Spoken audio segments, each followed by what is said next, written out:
अभिषेक के बाद जैसे गंधोदक देते हैं या लेते हैं तो कुछ हाथ में ज़्यादा आ जाता है, उसको अपन सर पे धर लेते हैं, उससे कुछ बूंदे नीचे टपकती हैं, उसमें कोई अड़ने का तो नहीं टपकना चाहिए, बाकी गिर जाए तो उसको समझे पहुँच लेना चाहिए। उसकी बात आते तो वही है, फिर वहाँ जाने का चरित्र आ जाता है। दोनों से तो हटके है, नॉर्मल चीज़ ही है। जनरली ये देखा है कि जैसे जैन धर्म जो है उसमें दूसरे समाज के लोग भी चाहे उनकी भावना बनती है तो वो लोग माता जी महाराज या बन सकते हैं, और हमारा धर्म जो है उसे खुले दिल से स्वीकार करता है कि उनकी भावना है। लेकिन मान लीजिए कोई जैन है, जैन कुल में जन्मा है, और अगर शादी इसकी किसी दूसरे कुल में हो जाती है तो हमारा समाज ये कहता है कि नहीं, अब आप महाराज को नहीं आहार दे सकते या फिर आप अभिषेक नहीं कर सकते। जबकि ये है कि हम जिन महाराज को पूज रहे हैं वो भी किसी समाज से है, और अगर मान लीजिए ये चीज़ होती है तो उसमें ऐसा नहीं होना चाहिए कि अगर किसी की भावना है तो उसको फिर भी रोक दिया जाए। तो इसका क्या उपाय है, मतलब उसको कैसे, अगर किसी ने ऐसा कर लिया है तो अगर भावना है तो उसको कैसे उस चीज़ को वापस लाइन पे लाया जाए? अगर मैं ऐसा है कि सर्व संग त्याग करके मुनि बनना, आर्य का माता जी बनना एकदम अलग विषय हो गया। वो त्याग तपस्या का मार्ग गया, और जिस जीव में वैराग्य भावना वगैरह जाके वो वीतरागता के मार्ग पर बढ़े। लेकिन उल्टी सुल्टी शादी करना तो राग का मार्ग है। इन्हें एक तरह से देखा जाए तो जहाँ तक अगर सुसंस्कारित हों और जो शास्त्रों ने जो बात कही है इस तरह का पिंड शुद्धि का ध्यान रखा जाना चाहिए, वहाँ तक तो ठीक है। अब कहीं भी चले जाएं, कहीं से भी ले आएं और फिर कहने लगे फिर धर्मात्मा, तो फिर उसका ये है कि संघों में आहारचर्या में सम्मिलित नहीं उनको करते हैं। बाकी ये है कि आप पूजा करो, भक्ति करो, तीर्थ यात्रा करो, वैयावृत्ति करो, विहार करो, तो इतना भी हट नहीं करना चाहिए कि हमें तो आहार ही देना, क्या को देना आहार, जब आपके अगर उस तरह की पात्रता नहीं समझ में आ रही है मुनि संघों में। तो अब जब सौधर्म में जैसे बड़े पात्र की जैसे पात्रता नहीं समझ में आ रही है विद्वानों को, तो काहे वो माता को कुटी कर रहा है। फिर जो अवसर मिल रहा है उसका ही ठीक दिल से लाभ लो ना। भैया वृत्ति करने के लिए माना नहीं कर, जितना करने का मौका मिला उसका कर लो। अच्छा, कहीं गुंजाइश होगी तो गुरुजी खुद ही चाहते हैं कि दिगंबर जैन समाज समृद्ध हो, बढ़े, परिवार बढ़े। तो अगर गुंजाइश होगी कि समझ लो तुम जैन में से जैन में ही गए हो, आए हो, तो सोचेंगे कि भाई धका लो, भाई चलो छुल्लर जी को आहार देना चालू करो। लेकिन कहीं से भी उठा लाए, कोई पता ही नहीं पड़ रहा है, तो फिर तो पूरे समाज में गंदीवाड़ा हो जाएगा, पिंड शुद्धि, रक्त शुद्धि वगैरह का सब खात्मा हो जाएगा। फिर अपन जो कहते हैं हमारा वंश शुद्ध है, हमारा कुल शुद्ध है, हम तो राज क्षत्रिय कुल के हैं, और तो ये जो फर्क पड़ता है रक्त का भी। आप अगर कोई बीमार हो और खून चढ़ाना हो तो डॉक्टर भी कहता कि एक ग्रुप का, कि बी ग्रुप का, कि कौन से ग्रुप का खून चढ़ेगा इसमें। और फिर कैसे भी संस्कार वाले आ गए, तो अगर आप पावरफुल है तो आप उसको थोड़ा थोड़ा चेंज कर लेंगे, उसकी अच्छी भावना है तो, वरना वो आपको ही चेंज कर देंगे। इसलिए विवेक रखने की, बहुत सावधानी रखने की बहुत ज़रूरत है। इन शासन की समृद्धि हो, बढ़े, लोग भी बढ़े। लेकिन गोत्र वगैरह की शुद्धि बिगाड़ करके बढ़ाने का कोई मतलब नहीं है। ऐसे कुछ प्रभाव ना हो कि जो यहाँ है, जैसे अब हम संतरामपुर गए तो एक आदिवासी लोगों का गांव है, और वहाँ 10-12 परिवार, सबके सब जैन धर्म पालते हैं। और फिर वो शादी-वादी का क्या बोले कि हम लोग अपने में ही करते हैं, लेकिन अच्छे परिवार देखते हैं, आदिवासी में ही उनकी बेटी जाएगी, तो परिवार उनका जो देखेंगे वो अच्छा देखेंगे। हमारे वहाँ ढक जाएगा क्या, इसका खान पान इसको शुद्ध मिल जाएगा क्या, शाकाहार, तो मतलब ऐसे चल पूरा अभिषेक वो लोग अपना वो करते हैं, और जो शुद्ध है उनका पूरा गांव ही शुद्ध, उन्होंने अपना बना लिया 10-20 परिवार, तो छोटी सी प्रतिमा है, भक्ति करते हैं। अभिषेक के पीछे मेरा ये था मानस के, जैसे दादा करते हैं पोता को भी करवाना है, लेकिन बीच की पीढ़ी अगर मान लीजिए उस वक्त उससे ये हो गया कि मुझे अपने बेटे को पालन करवाना है और मैं ही अभिषेक नहीं जाना, तो मुझे वहाँ पे जो सवाल आए अब वो विडंबना हो देखो, ऐसा है कि प्रत्येक पीढ़ी को, दादा को, बेटे को, पोते को, सबको ये वीतराग शासन को समझना पड़ेगा। और सबों को सब भाई, ये तो त्रियन से भी इसलिए तरज गए हैं जिन शासन को पाके, तो पशुओं का भी कल्याण हो गया। गैर तो कोई नहीं है, जो मर्यादाएं हैं वो अपनी जगह हैं, वो चरित्र संबंधी, क्रिया संबंधी बातें वो अपनी जगह हैं, लेकिन प्रत्येक जीव इस मार्ग को समझे। सम्यक दर्शन, ज्ञान, चारित्र और देवशास्त्र गुरु की आराधना, तो मंगल होगा। ओ इनका जो बच्चा है वो कर सकता है क्या?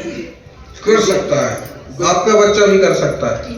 नहीं, मतलब ये मेरे पापा हैं, मैं पिताजी हैं, मैं हूँ और बीच देखो, अभी से करने में कोई दिक्कत नहीं है। नहीं, इसका एक बात और हाँ, सुनो, वो कर सकते हैं। आहार नहीं देंगे। आहार देने का विकल्प हो सकता है, लेकिन जहाँ तक है अभिषेक वगैरह करें। और जब ऐसा कोई बड़ा महोत्सव होता है तो ऐसी बात आती है कभी कभी कि सौधर्मेंद्र नहीं बन सकते, मुख्य पात्र नहीं बन सकते, लेकिन उस समय अगर उस टाइप की बात विद्वानों के सामने आए और वो अगर उचित समझें कि वस्तु स्थिति क्या है, मान लो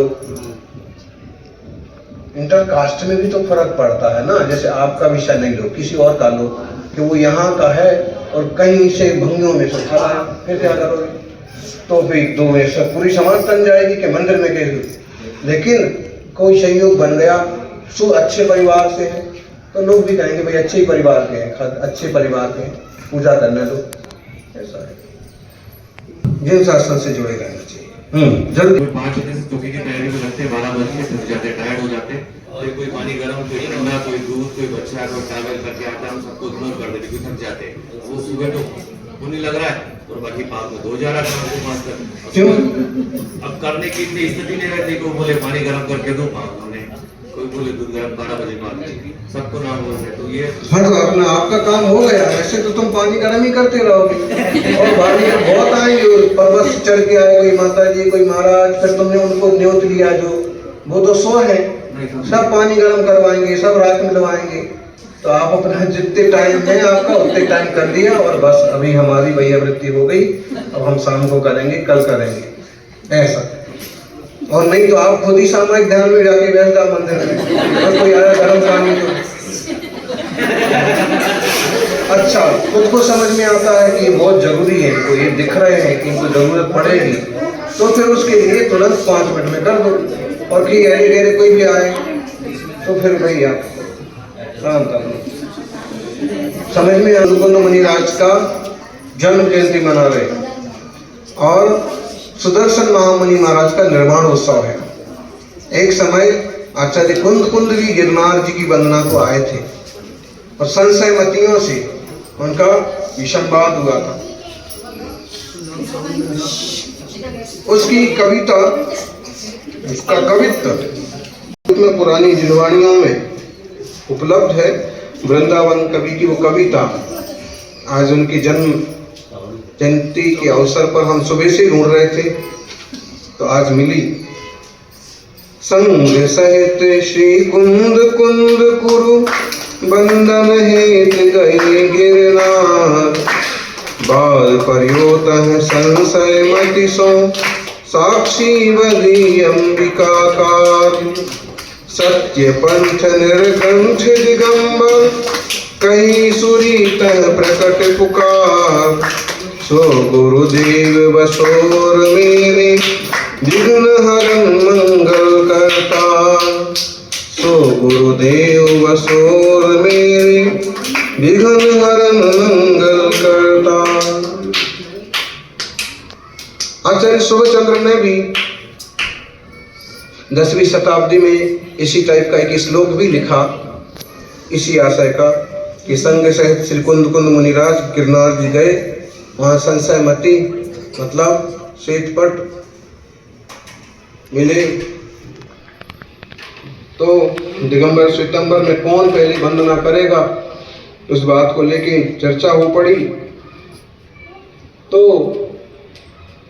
गुरुजी ने कहा उनसे कि भाई ये अंबिका जी की मूर्ति है, अभी भी है, अंबिका नेमिनाथ की यक्षिणी है, लेकिन अपन ने कम ध्यान दिया, दूसरों ने बहुत पूजा की, आज उनकी पूजा हो रही है, वो उनसे ही खुश है। तो आप इनसे पूछ लो, ये जो कहें सो ठीक। तो उन्होंने खूब कोशिश की कि देवी कुछ बोले, मंदिर मूर्ति कुछ बोले, कुछ नहीं हुआ। लेकिन आचार्य कुंद की गरिमा महिमा शक्ति कहते हैं उन्होंने पीछे लगाई और आदेश दिया। पूछा कि पहले कौन, तो कहते हैं पत्थर की मूर्ति से आवाज निकल पड़ी, देवी जी से आवाज निकल पड़ी, आदि दिगंबरा, आदि दिगंबरा। आज भी जो दत्त गुरुदेव की मान्यता करते हैं तो वो भी दत्त दिगंबरा बोलते हैं। दत्त दिगंबरा मतलब नेमिनाथ भगवान के गणधर थे दत्त, बरदत्त, तो दत्त दिगंबर थे। अब भले आज उनके मन जैसे हैं सो वो जाने, बाकी दत्त दिगंबरा, गुरुदेव दत्त, दत्तात्रेय, रत्नत्रय को देने वाले। तो ऐसे अद्भुत बात है भाई। और इससे ऐसे भी मालूम पड़ता है कि गिरनार को लेकर के थोड़ा थोड़ा विवाद तो शुरू से ही रहा, कि तब कुंद स्वामी का और उनका हुआ, और अब ये जो है कुछ लोग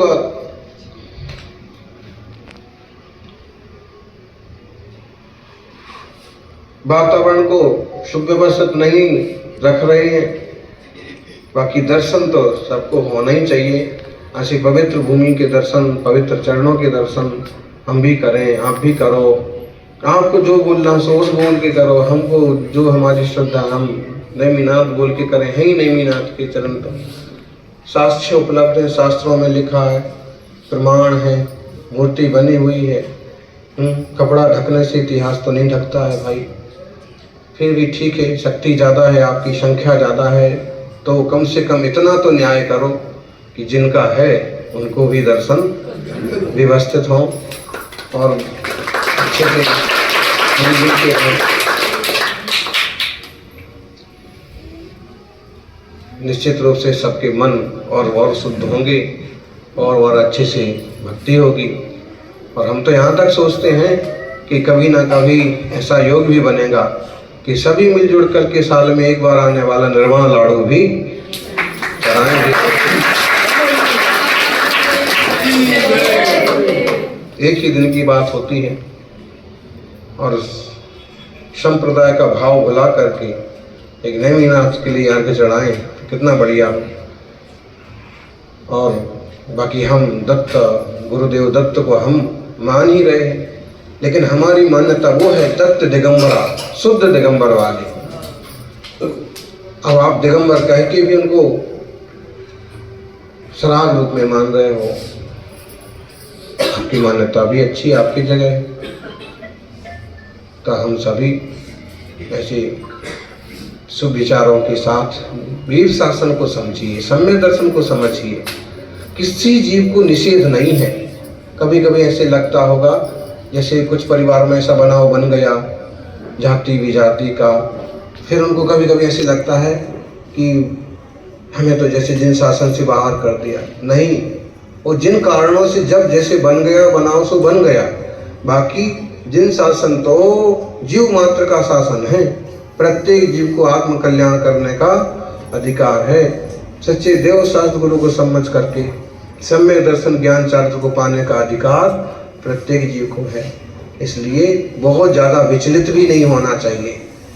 जो अवसर मिलते हैं उन अवसरों का लाभ लेते लेते अपने जीवन को विशुद्ध बनाते जाना चाहिए। प्रतिमा व्रत वगैरह धारण करना चाहिए। और ओम नमः शिवाय, जय बोलिए। आज महाराष्ट्र के लोग कहाँ गए? और अभी महाराष्ट्र नाले नागपुर के लोग आए थे।